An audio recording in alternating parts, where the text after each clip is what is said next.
செஞ்சு காட்டுறேன்.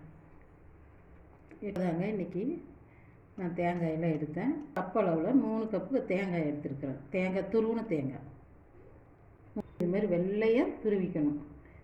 பின்னாடி கருப்பாக இருக்கிறதெல்லாம் இருக்கக்கூடாது, வெள்ளையாக இருக்கணும். 3 கப்பு தேங்காய் பூ.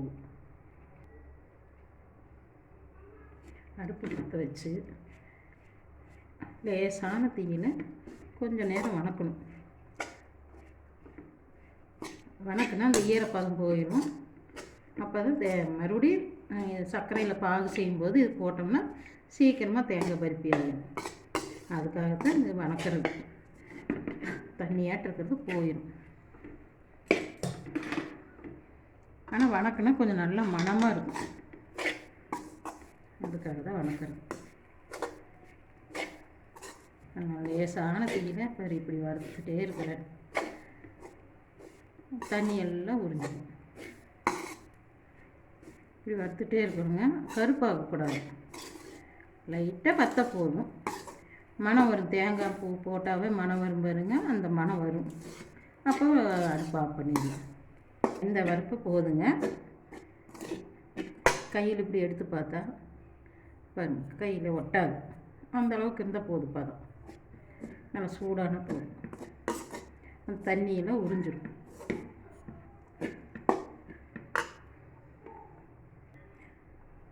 அடுப்பு ஆஃப் பண்ணினது சூடானதை ஒரு தட்டத்தில் மாற்றிடுங்க. வேறு தட்டத்தில் அதுலேயே வச்சுருந்தா சூட்டுக்கிறதுக்கு கருப்பாயிடும்.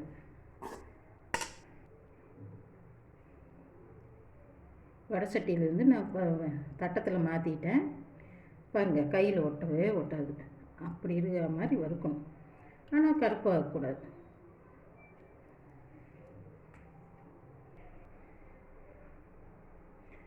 அதே வடை சட்டியை தாங்க நான் இப்போ செய்கிறேன். தேங்காய் பருப்பி பாருங்கள், எப்படி அடியில் பிடிக்கவே கூடாது. நான் அதுக்காகத்தான் உங்களுக்கு காட்டுறேன். 1 கப் சர்க்கரை, 1 கப் தேங்காய், அந்த அளவு தான் நான் எடுத்துக்கிறேன்.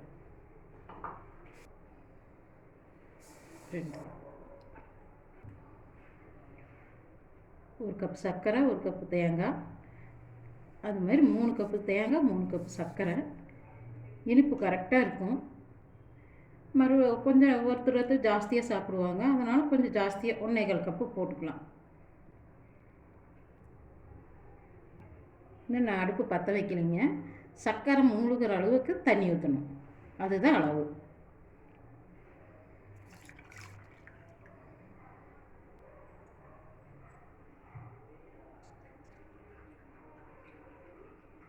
இதாங்க அளவு.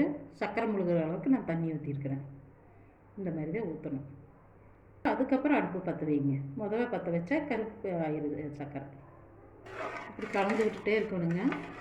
இல்லைன்னா அடியில் சர்க்கரை அப்படியே உட்காந்துக்கும். அது கருகி போயிடும்.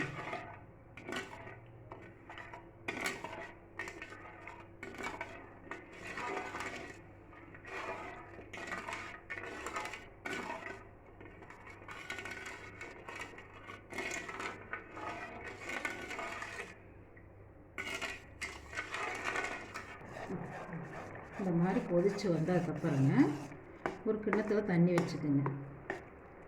இதை எடுத்து இப்படி பாகு விடணும். இப்படி இருக்கும்போது 2 கம்பி பதம் அது இப்படி உருட்டுங்க. கொஞ்சம் உருண்டு 2 வருது பாருங்க. பால் மாதிரி வரும் நாம் கையில் எடுக்கும்போது. இப்படி செஞ்சோம்னா இப்படி அதுக்கு பின்னாடி தேங்காய் போடுங்க. இதுதாங்க பாகு பதம், கரெக்டான பதம் பருப்பிக்கு. அதுக்கு பின்னாடி தேங்காய் நம்ம வணக்கி வச்சுருக்கிறோம் இல்லையா, அதை அப்படியே தூவி விடுங்க. இல்லைன்னா ஒரே பக்கமாக உண்டு.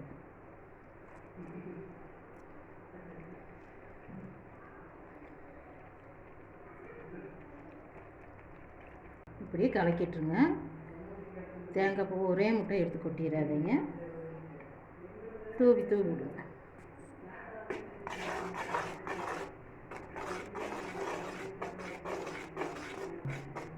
கொஞ்சம் கொஞ்சமாக போட்டு இப்படி கிளறும் போது மறுபடியும் தண்ணி மாதிரி வரும். அதுக்கு பின்னாடி தான் பருப்பி பதம் வரும்.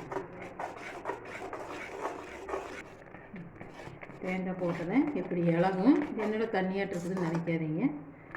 நல்லா கிளறிக்கிட்டே இருங்க. அடுப்பு சிம்மில் வச்சுக்கோங்க. கொதிக்க கொதிக்க அப்படியே தெரிக்கும், கையில் வலி எடுத்துக்கும்.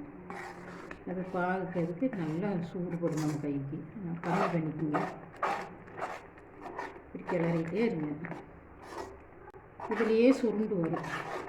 அப்போ எடுத்து ஒரு தட்டில் தேங்காய் நெய் தடவி வச்சுருந்து தேங்காய் எண்ணெய் தடவலாம், அவங்க தடவலாம், ஊற்றி வச்சுட்டு கொஞ்சம் ஒரு 2 நிமிஷம் ஒரு கத்தி எடுத்து கீரல் போட்டு சரியாக போயிடும். வேணுங்கிற அளவுக்கு பண்ணிக்கலாம். பாருங்க பதம் வந்துருச்சு.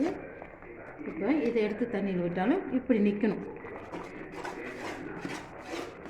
இதுதாங்க பதம்.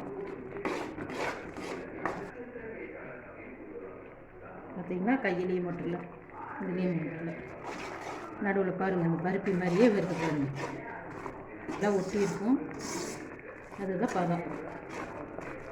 நடுவில் பாருங்கள் அப்படியே நுரையோடு வெள்ளையாக வருதுங்க. கெட்டி ஆகிறது அந்த பதம்.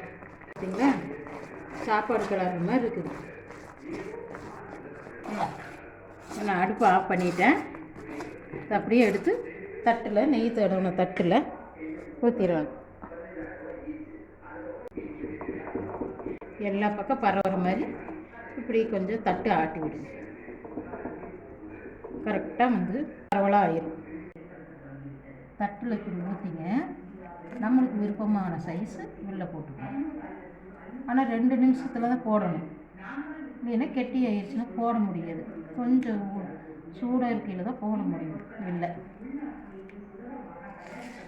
நம்மளுக்கு விருப்பமான சைஸு. சின்னது வேணுன்னா சின்னது, கொஞ்சம் பெருசாக இருக்கட்டும்னு நினச்சிங்கன்னா பெருசாக போட்டுட்டு ஆறுனதை தட்டு எடுத்து கீழே திருப்பி ஒரு தட்டுனா கீழே விழுந்துடும். பேப்பர் அடியில் வச்சு பாருங்க. இப்போ தொட்டு பார்த்தா ஆறிடுச்சு. இது ஒரு தட்டில் நம்ம எடுத்து போட போகிறோம். பாருங்கள் கரெக்டாக வந்துருச்சு பதமெல்லாம். நான் சொன்ன அளவு தண்ணி, சர்க்கரை, தேங்காய் எல்லாமே கரெக்டாக பண்ணுங்கள். அளவு காட்டு நம்ம பாகு பதம், அந்த பதமும் கரெக்டாக இருக்கணும். தேங்காய் போட்டதுக்கப்புறம் அந்த பதமும் கரெக்டாக இருக்கணும். நான் காட்டிட்டுறவங்களுக்கு அதை பார்த்து செய்யுங்க. ஈஸியான ஸ்வீட்டு தான். இப்படி தான் இருக்கணும். கொஞ்சம் முருகலாக போயிட்டாலும் கடிக்கிற மாதிரி இருக்கும். இது பதமாக இருக்குது சாப்பிட்றதுக்கு. இதை பாருங்கள், பிச்சோம்னா சீக்கிரம் பிச்சு போடும். இந்த மாதிரி இருந்தால் தான் நல்லா இருக்குங்க. வாயில் போட்டால் அப்படியே கரையும். 10 நாளைக்கு வச்சுக்கலாங்க இந்த இது ஸ்வீட்டை. குழந்தைங்க நல்லா சாயந்தரம் நேரம் ஸ்நாக்ஸ்க்கு நல்லா விரும்பி சாப்பிடுவாங்க. தேங்காய் பருப்பின்னா தேங்காய் பருப்பி மட்டும்தான், தேங்காய் மட்டும்தான் போடணுங்க. மற்றதெல்லாம் சேர்த்துனா நல்லா இருக்காதுங்க, வாசம் அடிச்சிடும். 10 நாளைக்கு வச்சுருக்க முடியாது. தேங்காய் சேர்த்துனா உடம்புக்கும் நல்லது. செஞ்சு பாருங்கள், உங்களுக்கு பிடிக்கும். நான் சொன்ன மெத்தட்லேயே செய்யுங்க. பதமும் அதே பதம்தான். சொன்ன பதத்துலேயே செஞ்சிங்கன்னா இப்படி கரெக்டாக வரும்.